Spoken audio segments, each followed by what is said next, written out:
mga idol ko, ito po't nagluto po ako ng ginatang munggo mga idol ko. Syempre, magpakulo po tayo ng munggo at pagkatapos ay maggisa po tayo ng baboy. Lagyan po natin ng sibuyas at bawang. Ilagay na rin po natin ng konting hipon. Ayan mga idol ko, lagyan po natin siya ng asin at konting ajinomoto.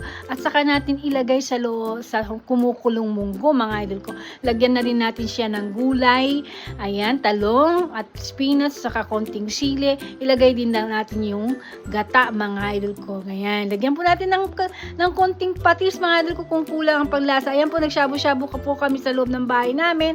Ayan, mga fresh vegetable mga idol ko upang maging healthy ang aking pamilya. Ayan, subukan nyo rin po mga idol. Maraming pong salamat sa inyong panonood. Sana huwag nyo kakalimutan mag-subscribe para lagi tayong updated mga idol ko. Don't forget to subscribe mga friend. I love you all and thank you so much sa inyong panonood. Bye!